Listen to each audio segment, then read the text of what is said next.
Hello ladies and gentlemen, and welcome to another replay cast. Today I am driving the Type 62, the Tier 7 Chinese premium tank. It's not available anymore in the gift shop, but they bring it back actually quite often on Christmas, on Wargaming anniversaries and shit like that. You can still buy it quite often if you so desire. Is it worth the gold? I'm really not sure. I mean, it's a light tank. If you really like light tanks, then sure. But light tanks in this game are quite problematic, and that's gonna be most what I'm going to be talking about most in this game, about the role of the light tanks and the problems I have with the role of the light tanks. But first, let's talk about Type 62. So it's Tier 7, as it's really similar to the WZ-131. It's slightly worse in most cases. It has worse gun. And here we get clicked on because, you know, we were trying to camp while that batchet was super aggressive, so Artie shot us instead of the batchet, you know. Another case where Artie stops camping. Very good. Artie, best thing ever to happen in World of Tanks. Playing this game with Zircon, who is trying out his Scout Panther, and Snooze, who is the sacrificial Reddit member, who's gonna try to YOLO the batchet now. And he probably is gonna die, but if he trades for a batchet, I guess I'm fine with that. So let's talk about the first general problem I have with light tanks. So the first problem is that they don't get rewarded for what they should be doing, which is scouting. You don't get shit for scouting damage in this game. You can have like 7k spotting and you'll maybe get like 1000 base free experience. When you do 3k damage in a light tank, you'll get 1600 base XP, and you'll see how much I'll get in the end of this game. But then again, in this game I was like, got from 1 tier 10 and shot some tier 9s in the face with heat, but you'll see that later. So what I believe is that light tanks are meant for spotting, so equipment on light tanks should be camo, not camo net, but binos, coated optics, to double up the view range value, so you are always with extremely good view range, and when you stop you get even better view range. And the last thing is rammer. I mean, you usually not use your gun you shouldn't be using your gun too much, but that increase in reload is quite important, so rammer it is.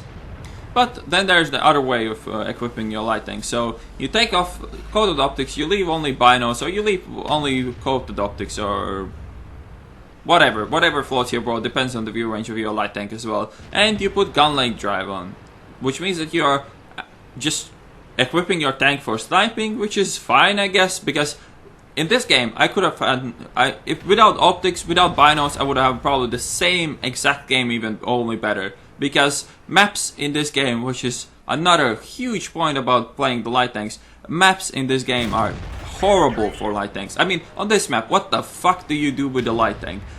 All the engagements are closer than 200 meters. 300, like this T-54 is like 300 something meters, and he can't spot me unless I shoot him.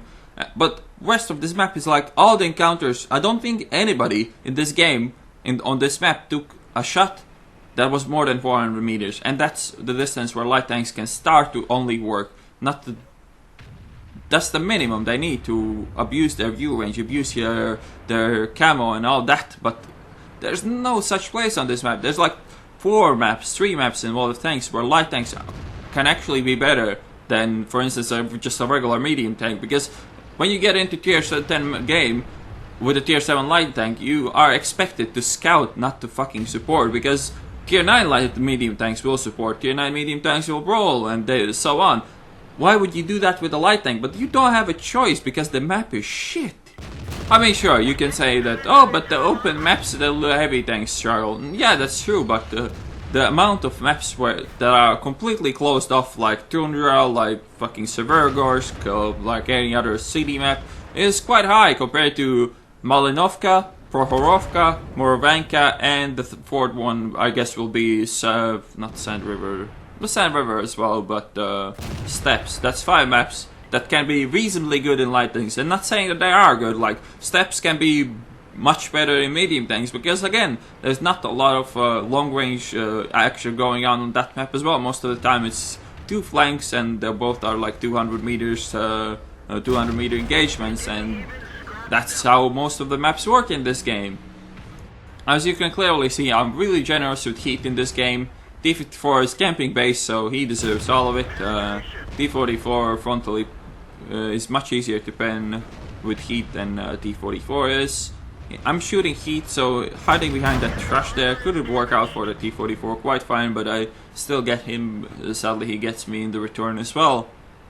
And for me, it feels like the way how I feel light tanks should be played in this game is not viable anymore, because there's so many maps that don't favor light tanks, that favor anything else but light tanks so much more than there is maps that actually benefit from having a light tank or a good light tank player. I mean, in this game I could have been in any other medium tank. If I'd been in tier 8 medium tank, I would have done better, because most of them are just better versions of this light tank. They're slightly slower with much better firepower, with much better penetration, and like T-44 even, with that shitty penetration and all that. Or any other tier 8 medium tank. Let's not even talk about tier 9 medium tanks. If I was in any other tier 9 medium tank, I would have done this 10 times better. I mean, there's no advantage to being in light tank in this map at all. There's nothing you can do that's actually viable or that benefits your team in any way, shape or form. You're just playing a paper support tank that is happens to be a light tank. It could be like if I was a Type 69, Type 61. I would basically be playing the same role with much higher alpha damage, with much higher penetration, and so on. So playing this kind of light tank for me feels almost completely useless. And I mean, I'm spamming full heat here, and that's the only reason why I'm doing this much damage. I can't deny that. I mean, even then, I'm so generous with heat. I mean, this shot is just ridiculous. How the fuck did I hit that? So yeah, now when the game gets to this late, well, not late game stage, this is still on the way. It's game has barely started. 5 people, well, 11 people from 30 has died. So now I can try to look for some opportunities to do something. And the E100 looks like he needs some help, so I'll go there and try to help him.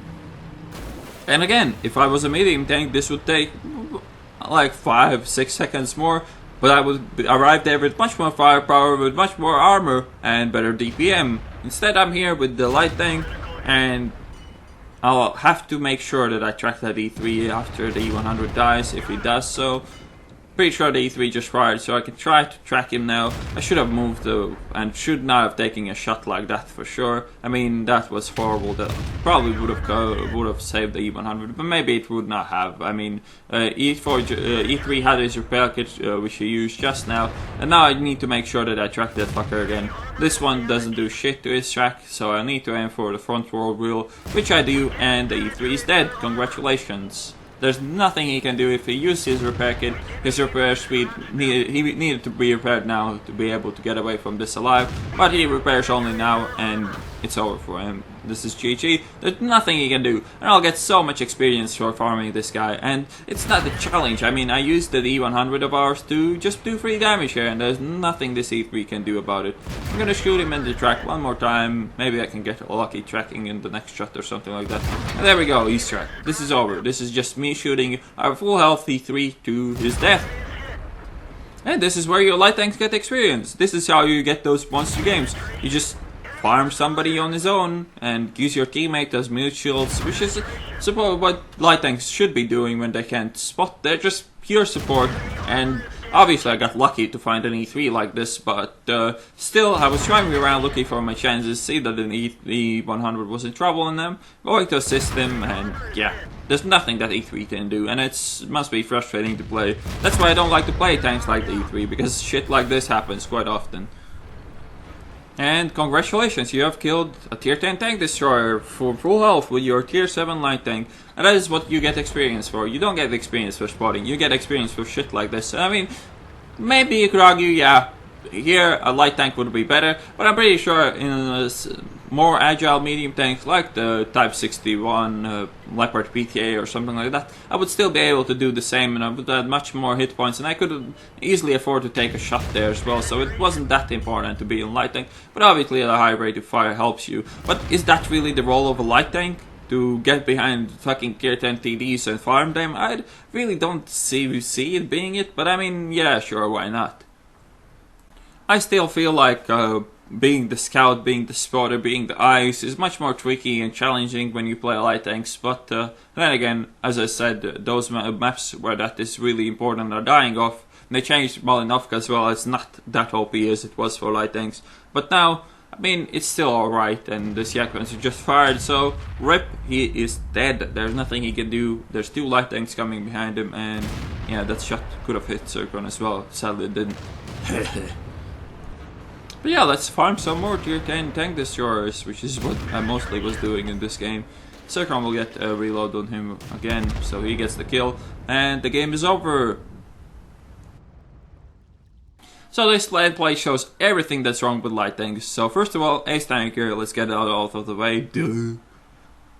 2,728 experience, that's not a double, that's just experience with premium. 102,000 credit profit, well, 102 credit gain before the ammunition and all the costs. And 3,839 damage done, 300 spotting, because light tanks. And profit earned after paying for ammo is 50k, so that gameplay shows everything that's wrong with light tanks. You just drive around spamming heat, you catch someone who was unlucky enough for you to kill, and it's over. And you get fucking 1800 base XP, because reasons. And I mean, this light tank is not that bad, it's tier 7, so it doesn't get like crazy XP. Try doing this in Chaffee. I mean, there wouldn't be that big of a difference between this and Chaffee. I probably would have wrecked at E4, E3 with the Chaffee as well. I mean, I probably would have run out of ammo close to the end of it, but still, I mean, if I did this with Chaffee, it would be like 35,000 experience, 3,500 experience without doubles. So yeah, that is kind of silly how they rewarded light tank players. And I mean, to get this amount of experience only for spotting, you need to do like 15,000 spotting, and that is completely unbalanced. And I think that light tanks are scouting for light tanks is way underappreciated. But I hope you guys enjoy my rant, and I'll see you on the next one.